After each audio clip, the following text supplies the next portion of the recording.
See more innovation in packaging and processing than anywhere else at PACK EXPO International. It's the show that defines where the industry is headed, with the solutions that establish where your business can go. Discover state-of-the-art packaging technology, processing equipment, new materials, sustainable solutions, supply chain resources, and much, much more. You'll walk away with innovative solutions to challenges big and small. Register at packexpointernational.com.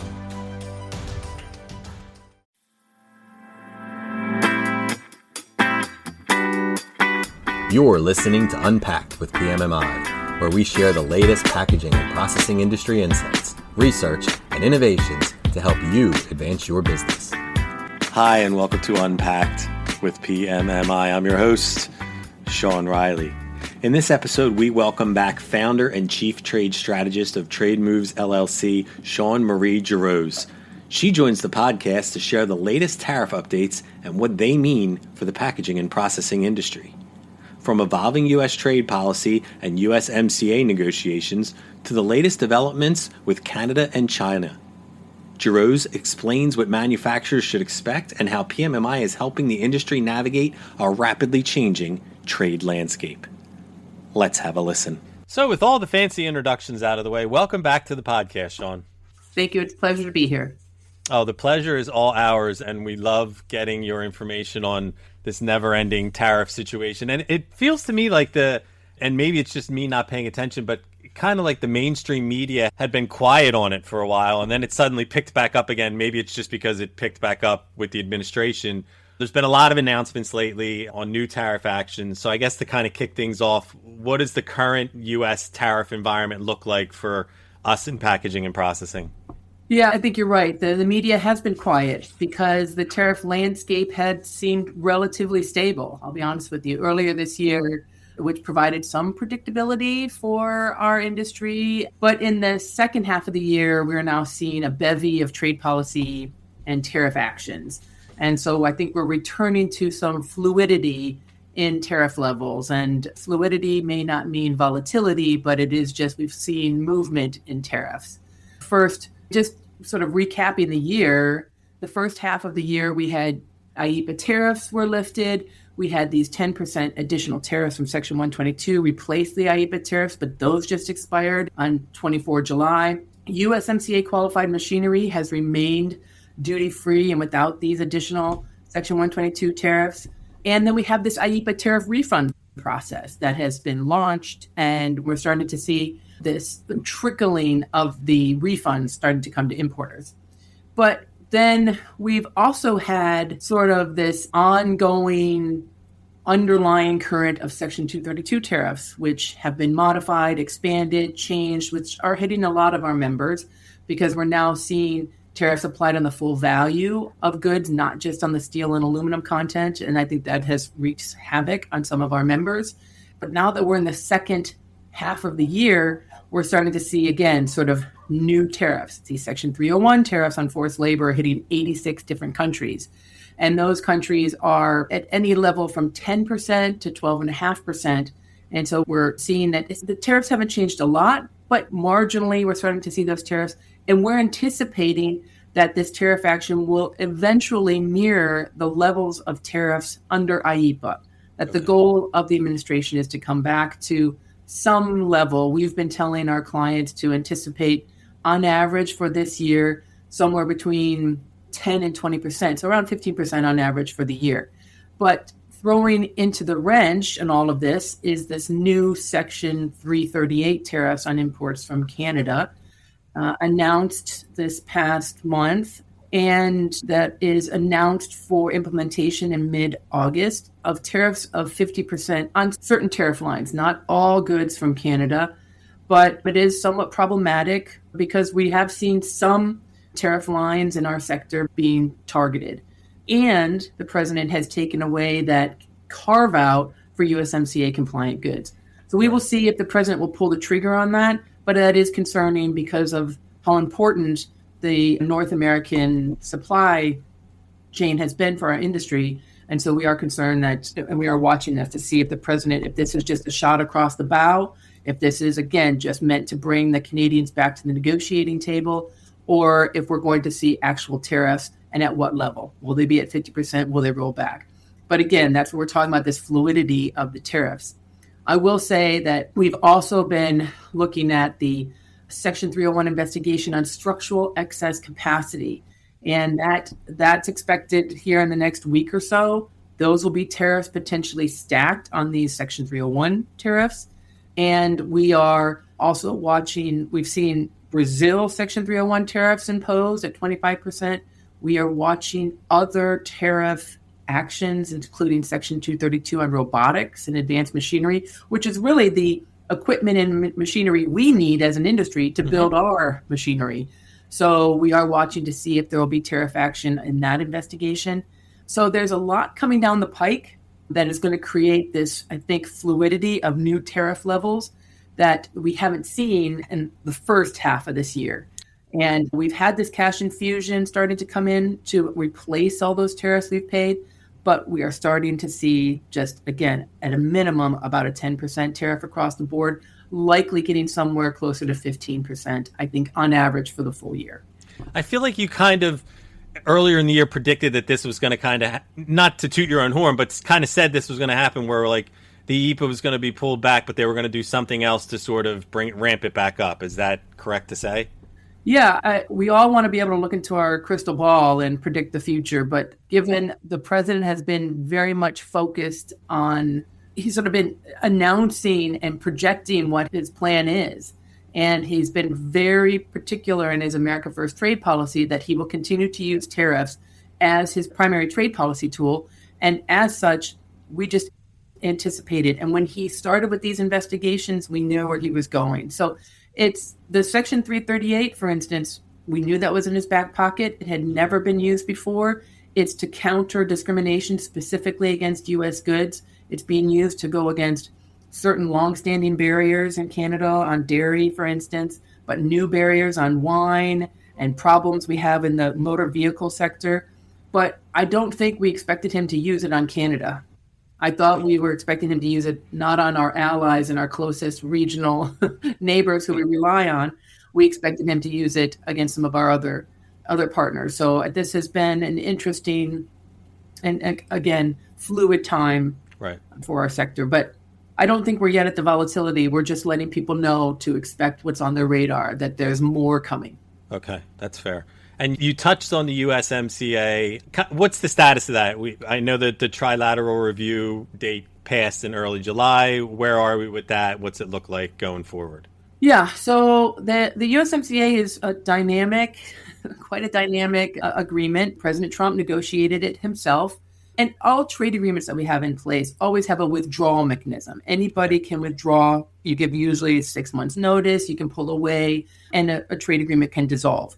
What was unique about this trade agreement that President Trump put in was to put in this sunset review, this trilateral review that was mandatory to come together after 6 years and say, is this agreement working for us? If it's not working for us, how can we expand it, modify it, tweak it so that it remains dynamic, it remains relevant?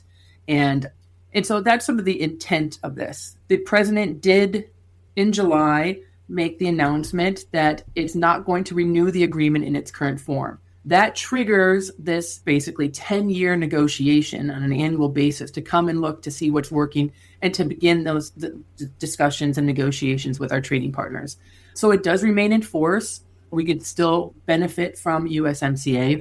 When we see action like Section 338 potentially against Canada, it does raise concerns about, are we starting to erode the benefits of USMCA? Are we starting to see the president really undercut the spirit, the intent and the spirit of the agreement by taking these sort of shots across the bow? Right. Again, these may be negotiating tactics, but he's trying to address, again, these trade barriers to U.S. goods and discrimination against U.S. goods as he's defined it. But so USMCA is in place and will continue to be so.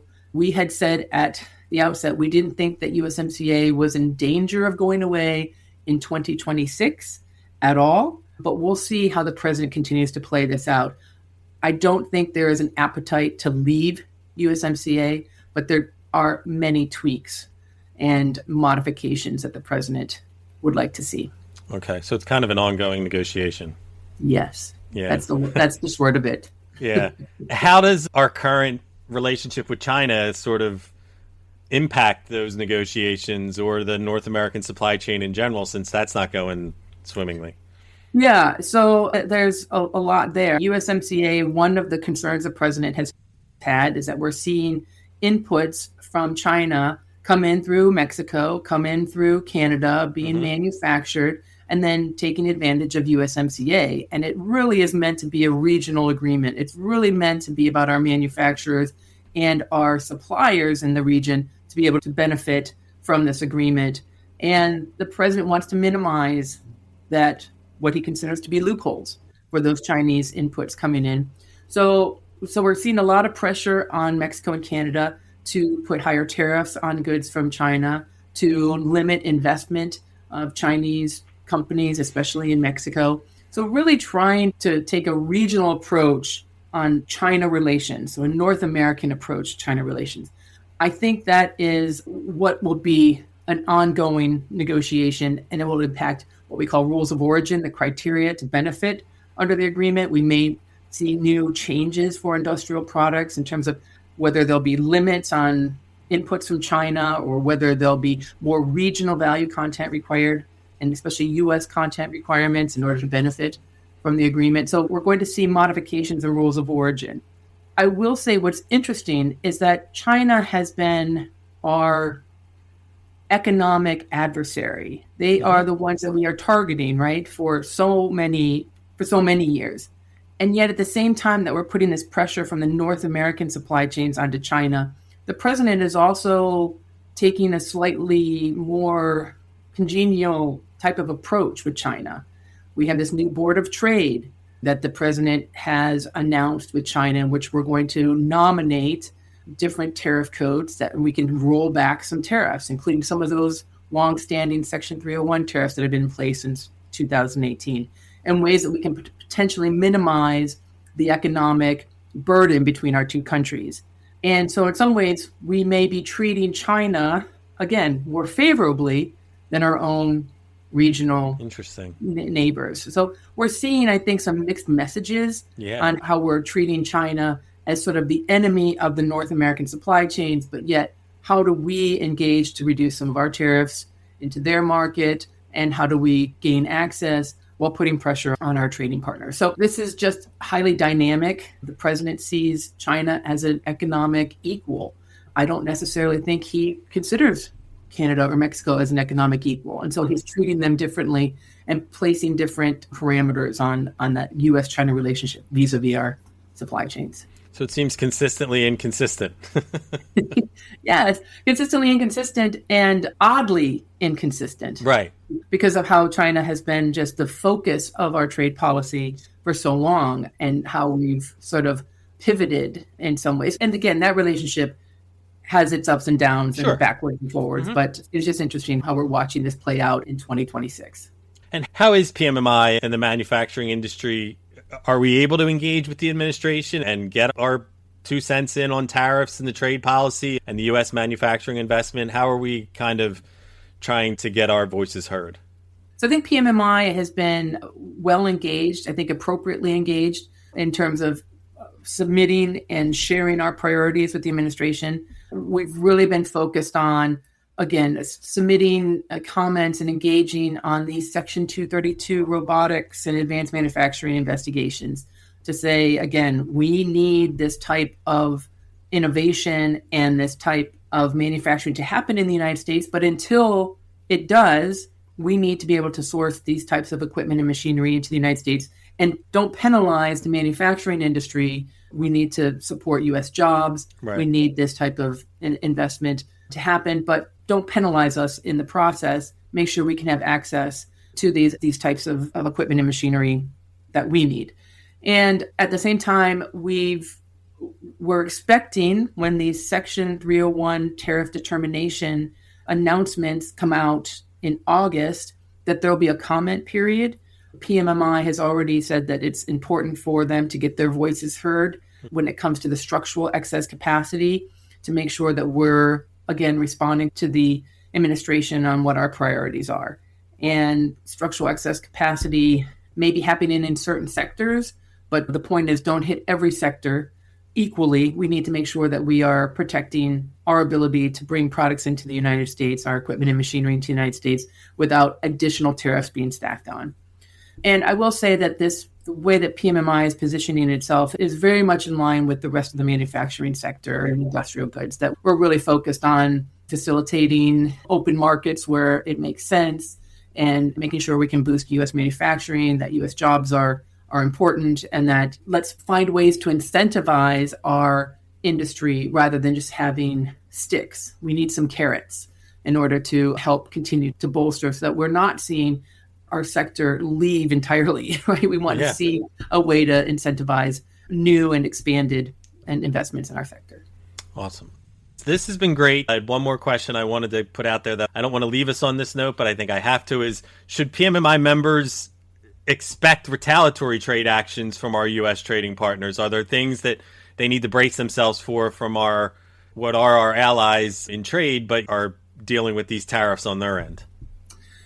We've seen pretty restrained activity from our trading partners till now. Yes, China has taken some action. The EU proposed some action. Canada took some retaliation, but it's been quite quiet. Okay. I don't anticipate many retaliatory actions. Canada may retaliate against this action, which I think could be problematic. But most of our trading partners have been fairly silent. That's good for us as exporters. I think that remains an important aspect, that we can continue to sell our goods with minimal impact into these important export markets. So that's the good news. I will say, though, that I think new and higher tariffs that we just explained are expected here in the United States. And there's this increasing likelihood that this will be a permanent feature of U.S. trade policy over the Trump administration and possibly into future administrations.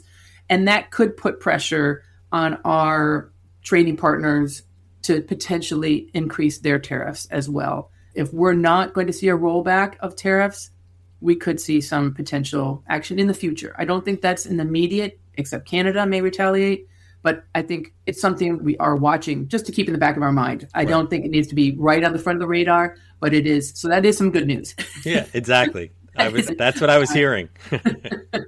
So, and let's end on good news. I was just going to say, that's perfect. We don't have to go any further. I know that things have probably changed 5 times in the conversation that we've had that you're going to have to go back and juggle through. So I want to thank you again, Shawn, for coming on here and kind of explaining tariffs in a way that everybody can understand.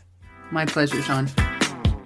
Thanks for listening to this episode of Unpacked with PMMI. If you liked what you heard, be sure to follow or subscribe on Apple Podcasts, Spotify, or wherever you listen. That way, you won't miss any of the industry insights coming your way. While you're there, we'd really appreciate a rating or review. Want more? Visit pmmi.org/podcasts for all of our past episodes and additional resources. Thanks again for tuning in. I'll see you next time.